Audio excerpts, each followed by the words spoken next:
我是流落在外的邻家千金。得知这个消息，我那温吞的男朋友破天荒来堵门口，红着眼眶问：你是富贵了，以后还会要我吗？我反应慢了1秒，他以为我在默认。男朋友眼泪掉下来，气急反笑：好，你好得很。结果转头就把我绑在了床上，一笔一笔的转账。他跪在我腿间，边哭边吻：我的钱都给你，你多喜欢我一点。我傻眼，也没人说被一个自卑的男人喜欢是这样事儿的呀。正文开始，我在高3时就已经知道自己不是亲生的了。小孩子问父母自己从哪里来的问题，大多数回答都是捡来的，只有我是真的。得知我是真从垃圾桶里捡来的，弟弟许毅狠狠地笑了我一番，我恨恨地揍了他一顿，心里才舒坦了不少。没关系，就算许毅是妈亲生的宝贝，他也比不过我是妈妈的心尖宠。谁叫我会撒娇呢？林家人本来是想高3的时候就来接走我的，但我拒绝了。我是高3生没错，更重要的是我还是走读生。如果我就这么走了，那班里的一群住校的巨齿鲨谁来投喂？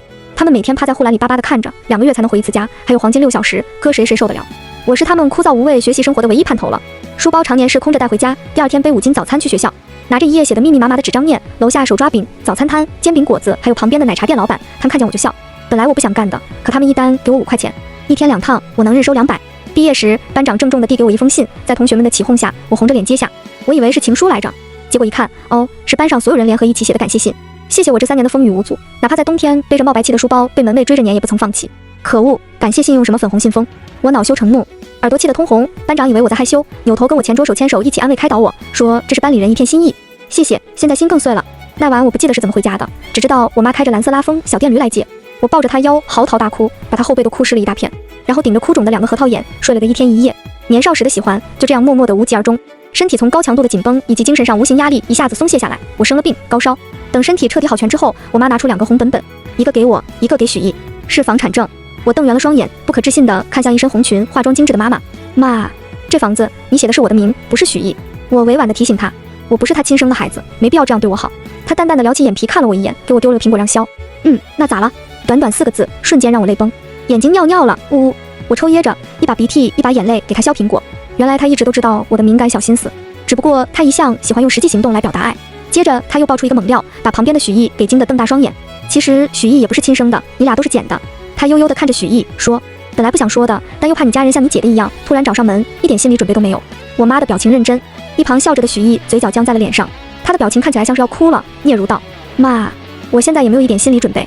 我停下了手中动作，不可置信地看了眼妈，又扭头看了眼我弟。我妈支着下巴跟我们说了一个故事，一个农村女孩逃出重男轻女家庭到城市打拼，却惨遭强暴后坐在江边有轻生念头，结果被一个头顶垃圾的小女孩拉着裙摆喊姐姐，最后发愤图强在城市站稳脚跟，接着又白捡一小孩的逆袭人生故事。我弟听哭了，1米8的大高个试图钻我妈怀里嗷嗷哭，我一把拽开了他，搂着我妈哭得上气不接下气。如果这真的只是个故事就好了。我们搬家了，家里的超市开了连锁，因工作需要干脆直接搬到隔壁市。拼命且憔悴的高中3年，以及加上我努力的脑袋，考上了重本。虽然不是985、211，但我自己很满足。上大学之后，我以为自己会放不下年少时的白月光，怎么着也会消沉一段时间。毕竟那是我情窦初开头一回喜欢的男生，外面的花花世界迷人眼，我看得眼花缭乱，扭头就忘了白月光。温脸是师姐带着我在聚会上认识的，他人长得金贵，看着就乖。大冒险输了，周围人都在起哄让他喝酒，他有些无所适从，为难地看着眼前垒高的酒。最终他选择了大冒险，随机挑选在座一个人，对视2分钟。谁知道隔着遥遥人群，他的眼神与我对上。不知道从哪听到的说法，对视是人类不带情欲的精神接吻。他朝我走来时，耳畔边是空明的。一场对视下来，我眼睛瞪得像铜铃，不敢有任何松懈，生怕眨眼。温脸最先移开了目光，在众人的起哄下，他喝了3杯酒，最后坐在了我旁边。隐约中听到了一声轻叹，又似喃喃自语：真是媚眼抛给了瞎子看。我眨了眨有些发酸的眼，有些茫然。不是，他已经对视了，怎么还要喝酒？后面他又输了，依旧是大冒险，选择在座的任意女性问要微信，并且发一句我喜欢你。他窘迫求救的目光落到了旁边的我身上，他长得实在好看，那双眼就这么静静地看着，叫人说不出拒绝的话。等反应过来时，我已经把手机放到了他跟前。终于这个游戏不再揪着他一个人了。我忍了半晌，最后扯了扯他的衣角，小声说，下次这种游戏别参与了，你的运气实在有点背，容易被耍。我算是看出来了，他们这是有预谋的，借着游戏名义捉弄人。温脸上扬的嘴角僵了僵，缓了好一会儿才用迟疑的语气问我，他们刚才是在耍我？我点点头，我朋友带我来的，我以为这只是一场普通聚会。温脸垂下眼，说得委屈。旁边挨得近的人听到了，一脸复杂。我不大懂得安慰人，捞起旁边的骰子，十分生硬的转移话题，那就不和他们玩，我们来玩骰子吧，比大小。温脸又变得眉眼弯弯，轻声嗯了句。一来二去，我们就这样熟悉了起来，成了朋友。后面又由朋友发展成了恋人。现在回想起来，我才猛然惊觉，温脸看起来无害，实际上心眼比针还密。这个人，我是万万玩不过他的。愣神间，温脸眼泪无声地落下，最后滴在我手背上。他声音有些哽咽，有些不甘心地评价刚才看那部电影所给的感受。这结局看得我难受。一部泰坦尼克号，他哭得梨花带雨，反倒是旁边的我面无表情。其实这已经是我跟他看过的第3遍了。温脸说着，自顾自地拉我的手放在他胸膛处，手下绵软鼓鼓囊囊的触感让我一度忽略了他说的话，想把手抽回来，偏偏他眼神不解，还巴巴地问：怎么了？手感不好吗？说完还带着往下压了压。我怔愣，可他会哭也。算了，只要他肯为我耍心眼就好。林家在我上大学之后再一次找上了门，我妈让我跟他们回去。她笑着跟我说，她是捡我回来养得不错，可任何人都不能剥夺一个女人当母亲的权利。我点点头，明白了。我的亲生父母的确像小说里所描述的，非常有钱，自称是我生物学上有血缘关系的父亲。见到我的瞬间，眼眶直接红了。而我见到他旁边站着的跟我差不多大的女孩，我也差点要哭了。她看起来好优秀，落落大方。难道我要像小说里常见的真假千金文一样耍手段跟她争家产吗？都不够人家直接秒了的。可我也做不到真的心无芥蒂，完全不在意他人享受本该是我的位置以及资源。我垂下眼，有些觉得难过。没有人不想闪亮发光，万众瞩目。跟他相比，我太平凡了。我并不是有意比较，只是突然觉得心里不平衡了。如果没有被拐的话，随着我站定后，周围仿佛安静的能听到针落的声音。我知道我的脸跟名义上的父亲有3分相似。旁边的贵妇嗷一嗓子，一把将男人推开，朝我扑了过来。呜呜呜呜，乖宝，我的乖宝。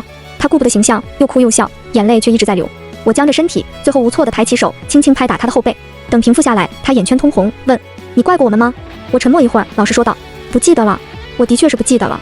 我妈说，那是因为我之前发高烧，把一些记忆给烧没了，是脑子启动的自我保护装置。偶尔在夜晚睡梦中见到窒息惊恐的铁笼子，还有呈现出诡异折度的3根手指，那股钻心的疼痛还有惊恐感，我到现在还记得。那些可能就是我之前的遭遇，不然怎么解释我的右手末尾3根手指跟正常人的不一样呢？林家对我是有愧疚的，他们给不了我已经缺失的爱，所以只能给我很多钱。第2天，林家对外宣布找回了丢失多年的亲生女儿，同时为我举办了一个小型宴会。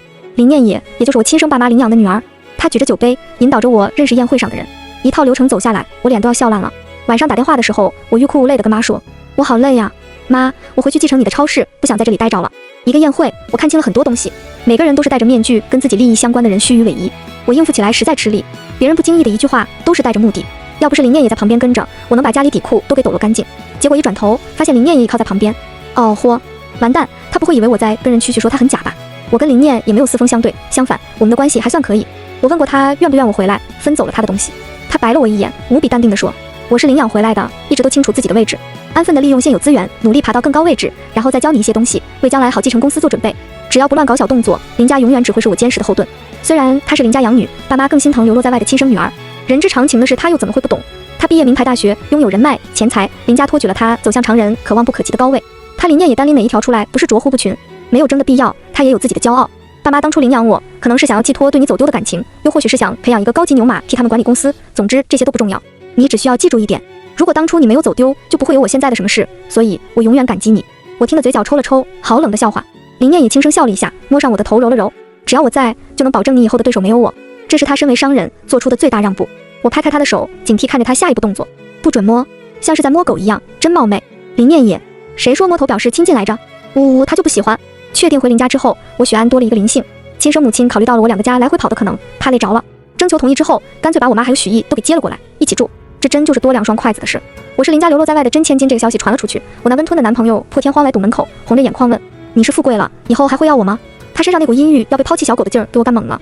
好半晌才想起来，前几天发信息跟他开玩笑说，如果有一天我富有，没准第一件事就是不要他了。他当时是什么反应呢？哦，一个电话打过来了，然后委委屈屈在那边问，能不能不抛弃？我是哪里做的不好吗？如果不是他出差没在本地，我相信一觉醒来之后，他已经到我家门口了。我只是反应慢了1秒，温脸却以为我是默认不要他了。他眼泪掉下来，气急反笑，好，你好得很。说完，他瞪了我一眼，扭头就走。我傻眼了，不是，我一句话没说啊，我甚至还没问他是怎么精确的找到这里并进来的。我思考了1秒钟，觉得手机打电话比追出去要快一点，让他自己走过来，好好讲清楚，我就不走那几步路了。电话刚接起，我还没来得及说话，那边就交代了自己的位置。我快到门卫处了。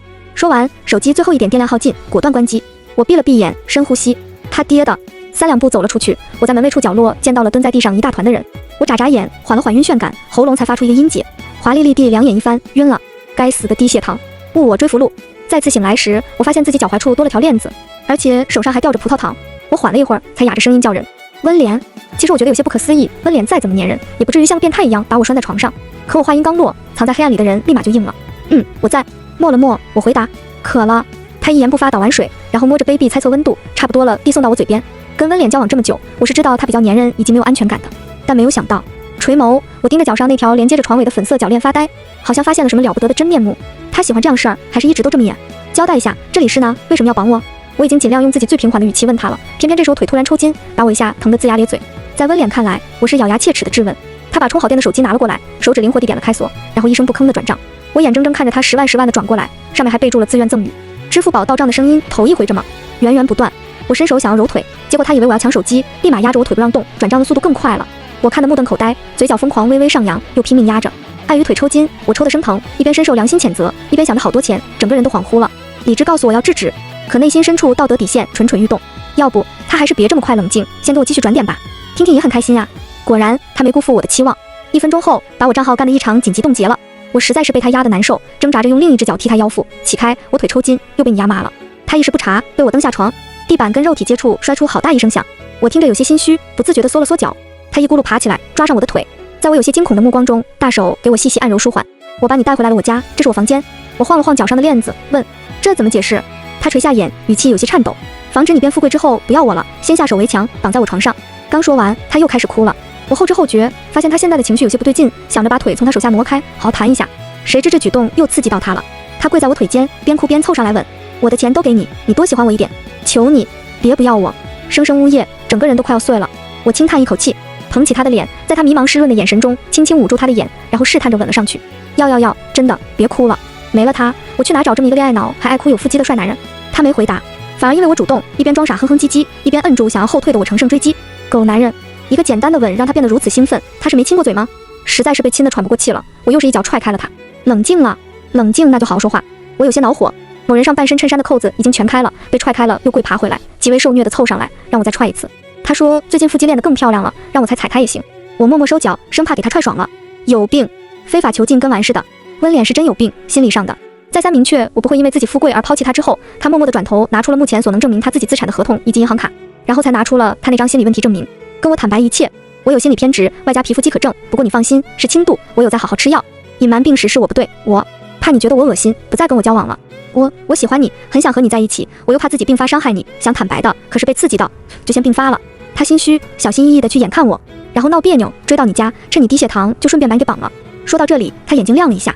把你带回我房间的时候，我感觉特别满足。我知道这是犯法的，也能控制住自己的行为，意识是清醒的，但我不想放你走。他垂下眼皮，不敢正视。我听得额头上的血管在突突跳，指着脚上的链子，打开。他听话老实照做，整个人都落寞不已。我内心狠狠唾弃自己，一个好看男人都犯病到这个地步了，我居然想着要不就算了吧，死这辈子真栽在这个男人身上了，好看又有病。愣着干什么？穿好衣服下去跟我一起去医院。他缓慢眨一下眼，语气有些抑制不住的开心。你要带我去看病，你不嫌弃我？我毫不客气掐上他的脸，狠狠地咬了一口。把病看好了先。呜，对不起妈妈，我见钱眼开，色心不死。我觉得他治还能好，不想放弃。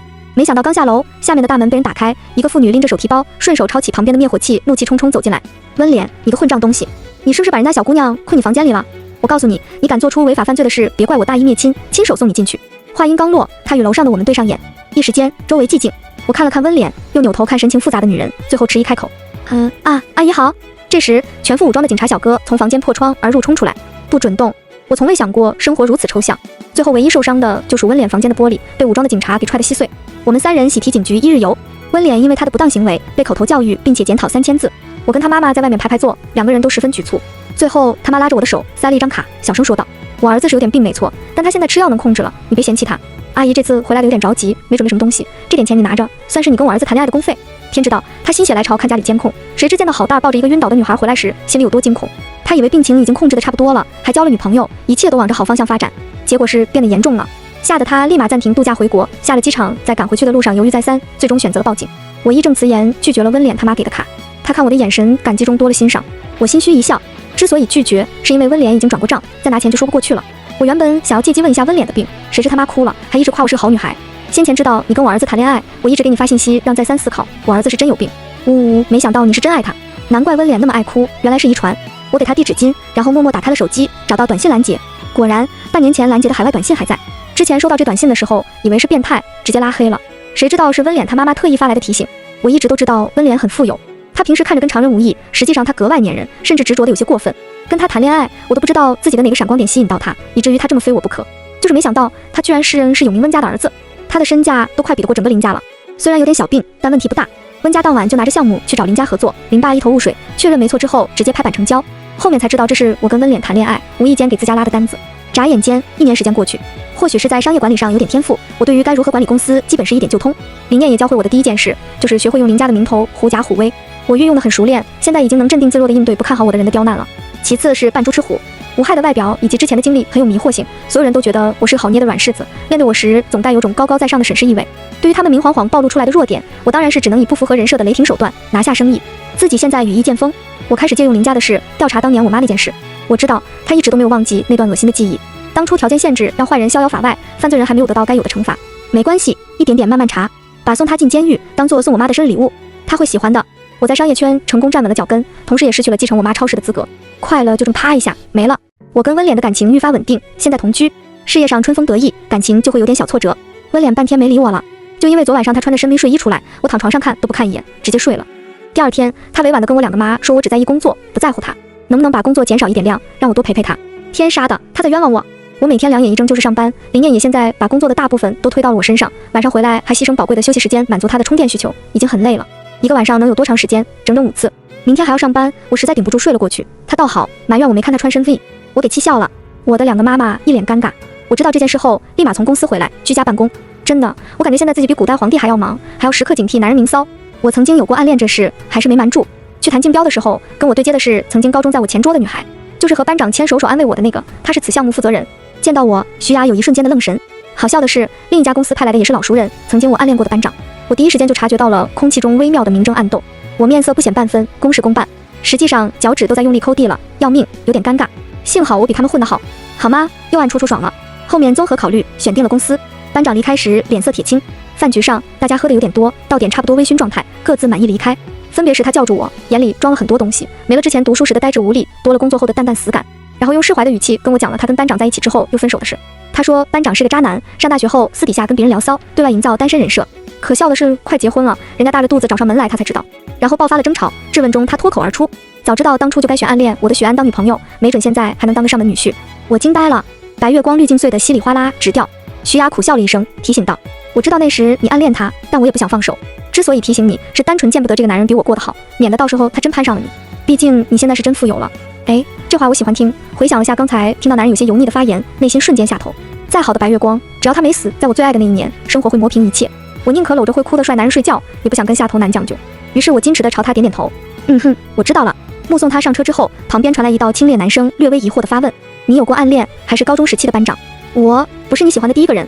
温脸走过来，极为自然地接过我手中的包，他挑眉，上车，我想要一个解释。我有些意外他出现在这里，按照平时他的工作时间，这点应该还在公司才对。温脸给我系上安全，想接你回家。我惊觉自己怎么把心里话问出来了，不过趁着他开车，我三言两语解释了高中时期的青春悸动暗恋。温脸脸上没有什么表情，轻轻地嗯了声。这样啊，我知道了。我诧异地盯着他的侧脸，这下不吃醋了，倒不像他平时小气巴拉那劲儿。他不动声色拨开我的手，我不是个小气的人，解释清楚了就好。结果刚进家门，某人强势抓着我的双手，举过头顶压在门上，细密地吻落下来。唇上的微痛让我倒吸一口凉气。原来刚才大方是假装的，依旧是那个熟悉的小心眼。温脸的心理问题其实比之前要好得多了，最近陪他去复查时，医生说稳定，只不过他那股粘人劲儿依旧不改。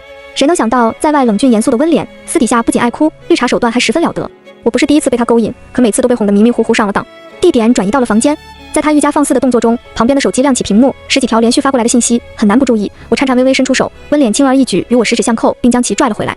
他一字一句读着班长发来意图叙旧的信息，结果把自己气哭了，眼泪滴落在我脸上。他与我抵死缠绵，好不容易爬出的距离，啪一下又到底了。温脸呜咽着喘息，对我又亲又咬，极为不甘心。许安，你现在只能喜欢我，以前的事就算了，我不计较。他委屈个什么劲儿？该哭的不应该是我吗？我狠狠咬上他肩头，留下一圈牙印。第二天起不来床，导致预约早上的心理医生只能换到下午再去。本来以温家的财力是有私人医生可以直接上门来的，但温脸说想去公立医院。我不理解为什么还要折腾这么一趟。直到我陪他去医院时，在一众实习护士中见到了穿着男护士服人高马大的许毅，还有他同学3个大男孩，把护士服穿得紧绷，亦步亦趋跟在老师身后，那种感觉像是半兽人穿着护士服的猛士，眼巴巴守着他们跟前小身板，努力把知识讲授给他们的老师。几个科室的医生眼睛放光，时不时走过来捏捏这个手臂，拍拍那个肩膀，一副十分满意的样子。我觉得许毅以后想辞职估计很难。1.85米将近200斤的高大男孩，有力气能熬夜，不会来例假。从他踏进医院的那一刻开始，护士们都把大门给焊死了。我以为之前许毅说选的护理专业是在开玩笑。我抬头远远地看着眉眼温和的人，没去打扰。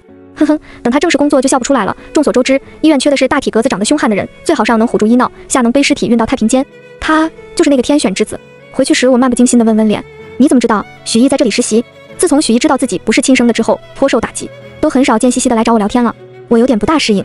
可自己开始接手林家的工作之后，也很少有时间跟他交流，大多数都是有事说事，一个电话解决。我好像变了不少，有点关心人，但不多。如果不是陪着温脸来医院，或许还不知道许艺都已经在医院实习了，我却一直以为他在学校上学。而温脸很细腻地察觉到了我心里所在意的，心脏那块地方好像被人包裹着，小心翼翼地藏好珍重。碰巧而已，我猜你应该想知道他的近况。他看我的眼神专注，手上却强势地跟我十指相扣，司机很有眼色地升起隔板，挡住了视线。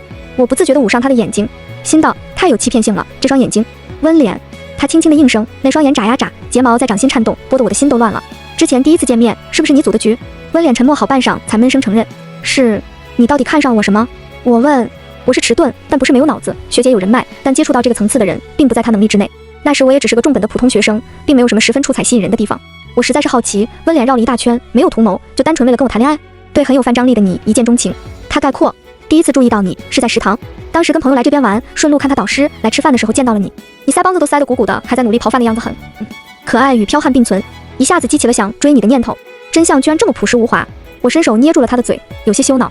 好了，你不用说了，我知道自己吃饭一向吃得很香，就是没想到吃饭也能吸引男人。温脸发出小声的闷吭，直接拨开我动作往身边凑过来道，眼神潋滟。他极为贴心的提议，你换个地方捏，我最近腰腹力量练得差不多，不信你摸摸。我面不改色，抽回被他带下去的手，还在车上呢。这人真的骚得没边了，完全掩饰了什么叫正宫的地位，小三的做派。内心深处的最后一点疑惑得到解答，我不再纠结那么多，选择坦诚公布。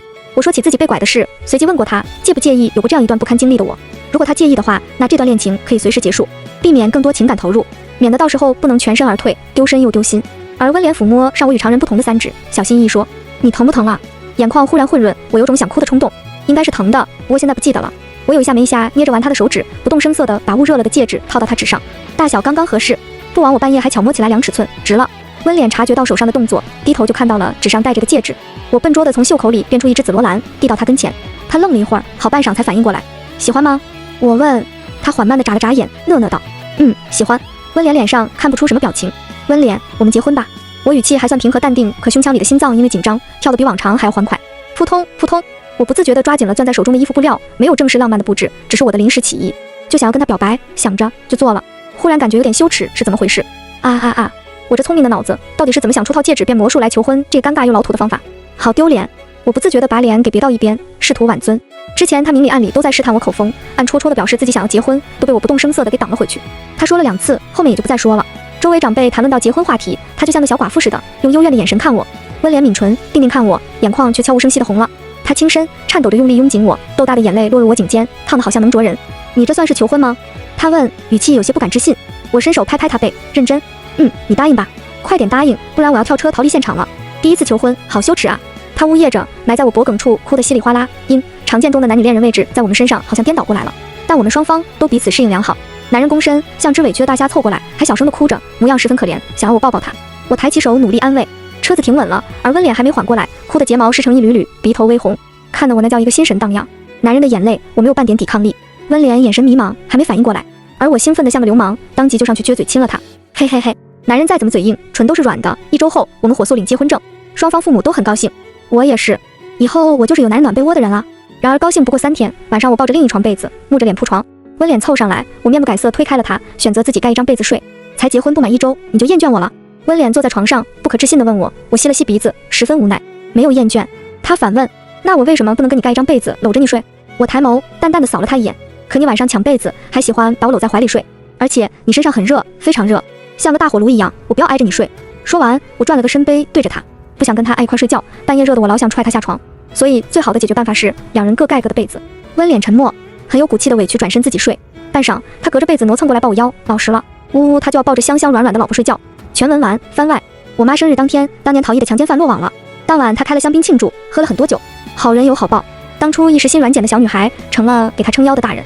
迷迷糊糊的，他抓着我亲妈的手，又哭又笑，把多年压抑在心底的情绪倾泻而出。人喝的有点多了，抱着我亲妈不撒手。第2天，我亲爸来逮人，看到躺一块的2人，感觉天都塌了。他就知道，这个女人看他老婆的眼神不清白，一点都不。这下好了，人都哄到床上去了。亲爸黑着脸，反手给我妈点了10个男模，费用他全包，尝试将取向掰回来。我妈打电话来的时候，还十分苦恼地解释，其实我也就跟你亲妈睡一起，真没做什么。你知道的，女孩子跟女孩子贴贴很正常，让你爸别给我点男模了。难道你也不相信我吗？我安静听他说完，然后扭头看坐在旁边呆滞无神的亲妈，她脸上还有被嘬出来的2个红印子，明晃晃的。我的心情十分复杂，微信吧。随即委婉地告诉他，那什么，妈妈，我的亲妈真不行。话音刚落，电话那头沉默了，他该怎么解释？那真是个误会。昨晚是单纯好奇，脸上能不能做出印子才上嘴的。我妈无脸。